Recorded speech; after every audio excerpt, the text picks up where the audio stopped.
What's up mga kabari at mga kasilip, and welcome back to Master Silip TV. Narito na naman po ang inyong lingkod at si Master Silip para magbigay ng race analysis and information na gaganapin na pakarera sa Malvar, Batangas. And it's a Wednesday racing in Manila Metro Turf, September 20, 2023. And we have 8 races na lalargan.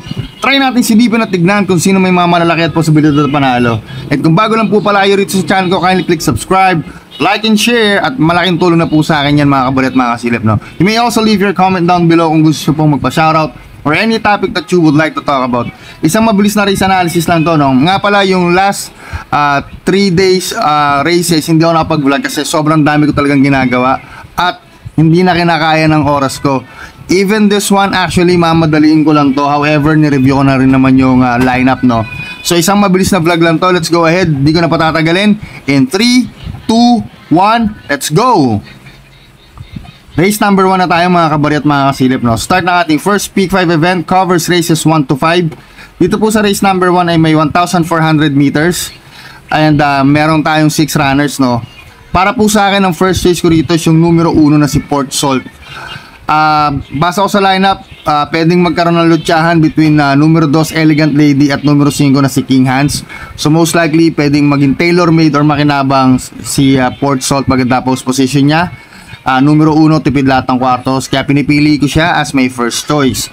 Ngayon, sa tingin ko, isa sa pwedeng tumalo sa kanya is isa na rin dito sa mauuna sa dalawa. Mas papaboran ko, mas bibigyan ko ng malaking panalo si King Hans, yung numero 5 over Elegant Lady, kasi sigurado si King Hans mas pipiliting mauna. Plus itong kabayo na to, hanggat may kasabay o hanggat may umahabol, takbo to ng takbo.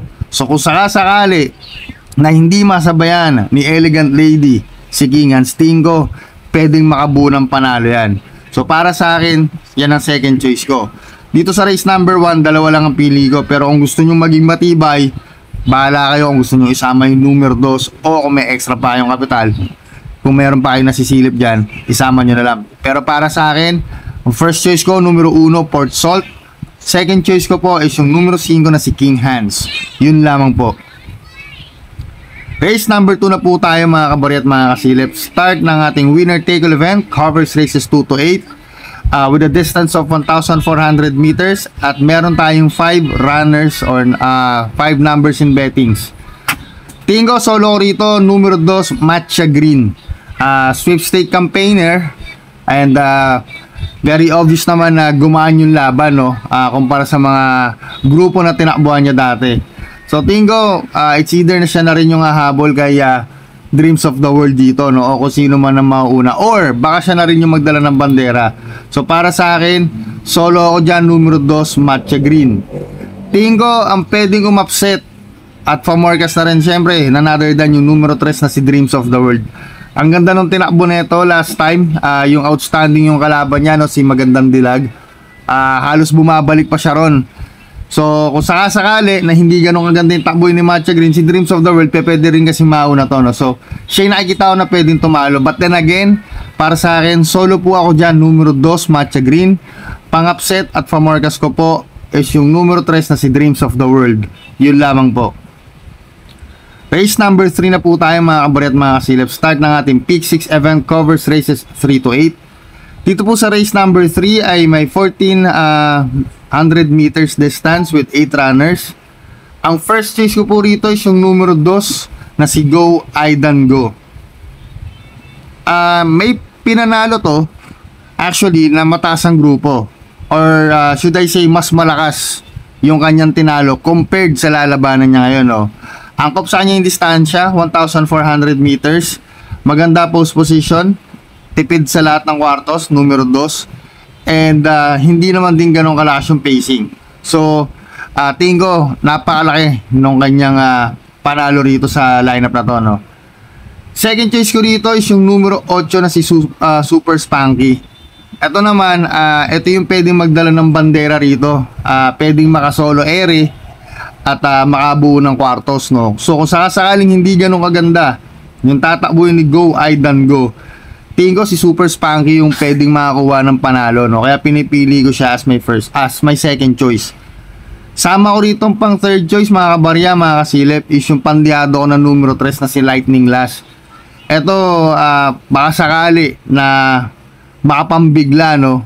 Although na hindi pa nakikita ng magandang kinikilos, pero who knows, pwede kasing makabigla tong si Lightning Lass, kaya sinasama ko to as my third choice. Again, dito po sa race number 3, ang first choice ko po is yung numero 2 na si Go Aidan Go. Second choice ko po is yung numero 8 na si Super Spunky. At ang third choice ko po is yung numero 3 na si Lightning Lass. Yun lamang po. Race number 4 na po tayo. Start ng ating second Peak 5 event. Covers races 4 to 8 with a distance of 1,000 meters. And we have 9 runners. Ang first choice ko rito is yung numero 4 na si Fortress. Although na merong ibang matulin kagaya ni Golden Buzzer, pero tingin ko mas mauuna si Fortress dito, no? Or kung sakasakali man na magkaroon sila ng killing pace, mas may itatagal si Fortress kay Golden Buzzer, no? Kaya pinipili ko siya as my first choice kasi pabor pa sa kanya yung distansya, 1,000 meters. Pero kung sakasakaling kukulangin si Fortress, sa tingin ko ang pwedeng tumalo is yung second choice ko na rin na numero 3 na si Rain Rain Go Away. Although na deremating kabayo to, pero si Rain Rain Go Away kasi may takbong nakatutok to minsan, no? Kagaya nung isang tinakbo niya na halos mauna siya.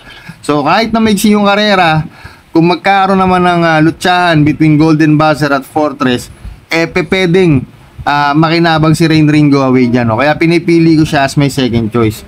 Sama ko rito pang third choice, mga kabarya, mga kasilip, is yung numero 8 na si Be Thoughtful.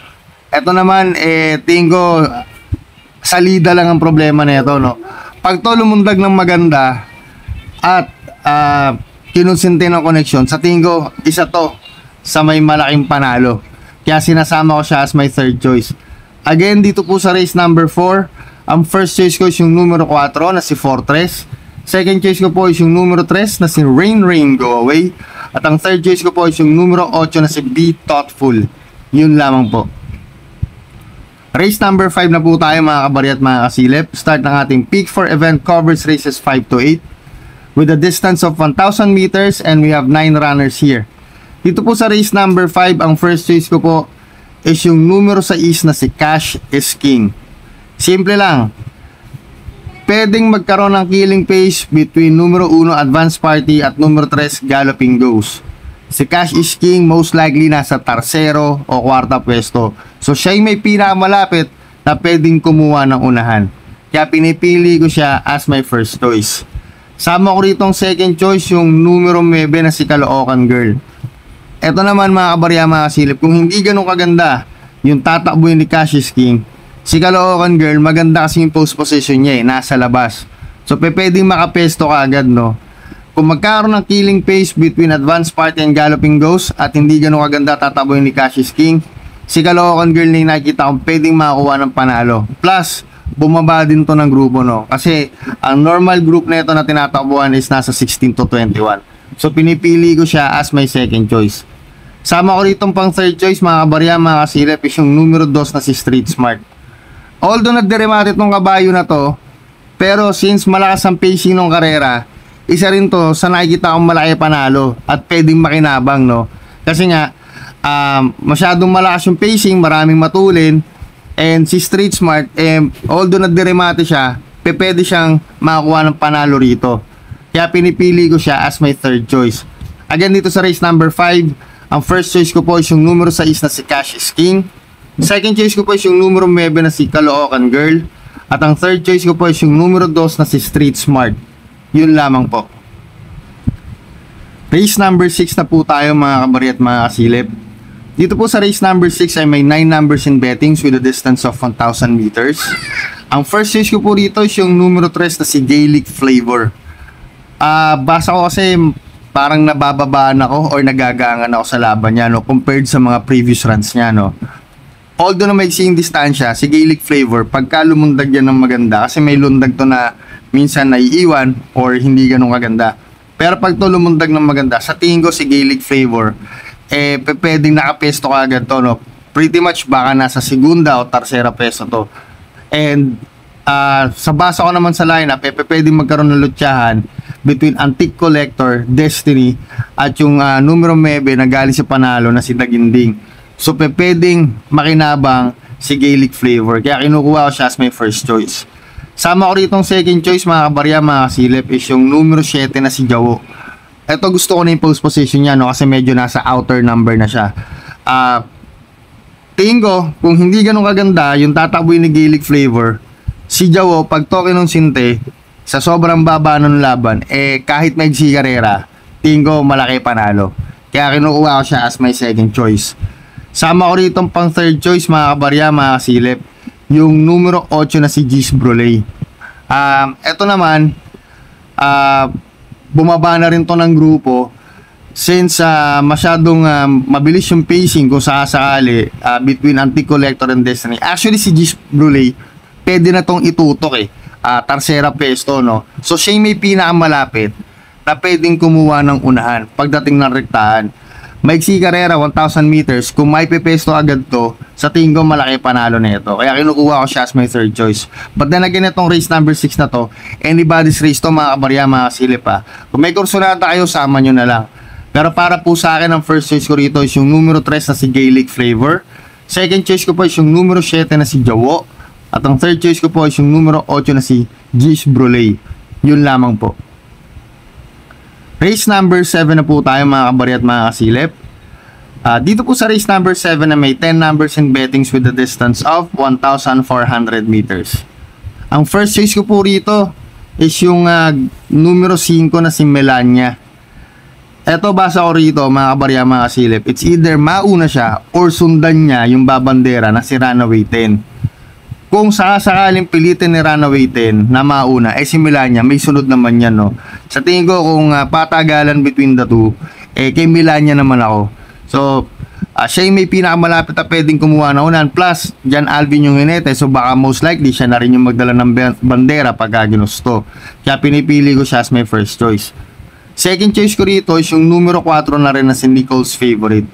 Ito naman mga kabarya, mga kasilip, isang senaryo na nakikita ko is, kung sakaling hindi magbigayan sa unahan si Melania at si Runaway 10, then pretty much makikinabang yung numero 4 na si Nicole's Favorite. Angkop din naman sa kanya yung distansya, 1,400 meters. So kung magkaroon ng lutsahan, mapapaborsahan niya. Kaya mas pinipili ko siya as my second choice. Sama ko rito pang third choice mga kabarya, mga kasilip, is yung numero 1 na si El Mundo.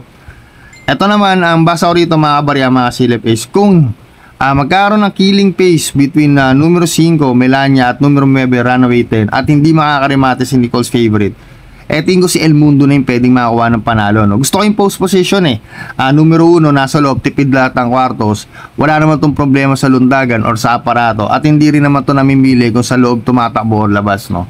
So tingin ko isa pa rin siya rito na may malaki panalo. Again, dito sa race number 7, ang first choice ko po is yung numero 5 na si Melania. Second choice ko po is yung numero 4 na si Nicole's Favorite. And then ang third choice ko po is yung numero 1 na si El Mundo. Yun lamang po.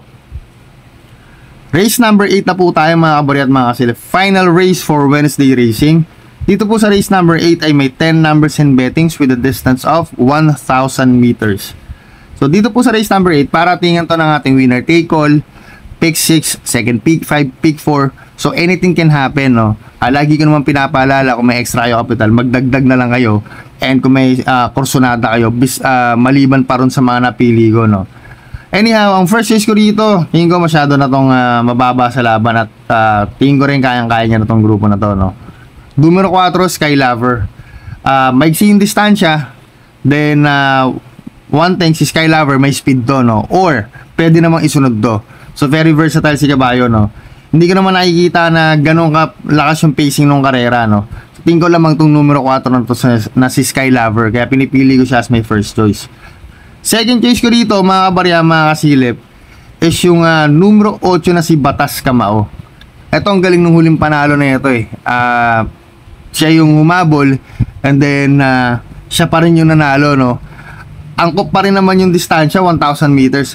Kasi isang senaryo na nakikita ko, baka magkaroon ng klutsahan between Compassion tsaka Sky Lover, kung sakaling hindi magbigayan and even kay Lady of Peace So si Batas Kamao, pretty much baka nasa tercera, kwarta pesto, panlima, pwedeng makarimate So pwede siyang makinabang since maiksi naman yung karera, no? Kaya pinipili ko siya as my second choice. Sama ko rito pang third choice. Ito masyado nang mababa sa laban, no? Yung numero 3 na si Darna. Mas may nilalabanan to na mas malalakas na grupo compared sa laban niya ngayon. So kung sakasakali na mapatakbo to ng maayos, lumundag, and then gumanda sa lida, even though nagaling to sa pahinga, no, tingin ko si Darna isa rin to sa may malaki panalo rito. So pwede kasing sumabay din to sa unahan dahil may magagandang tinatakbo naman to sa Malvar kung babalikan mo yung mga lumang videos niya, no. So tingin ko kung makakasabay to sa unahan, isa rin to sa malaki panalo. Again, itong race number 8, anybody's race po ito, no. So magdagdag na lang po kayo kung may extra kayo capital at kung may naisisilip pa po kayong iba. Pero para po sa akin, ang first choice ko is yung numero 4 na Sky Lover. Second choice ko po is yung numero 8 na si Batas Kamao. At ang third choice ko po is yung numero 3 na si Darna. Yun lamang po. At dyan nagtatapos ang ating Wednesday race analysis. So again, isang mabilis na vlog lang talaga yon. Please pa-follow na lang din po yung page natin na Master Silip 2.0. Okay, sa Facebook. And then good luck sa inyo mga kabari at mga kasilip. Ingat and good luck sa pagpunta nyo sa mga paboritong OTB.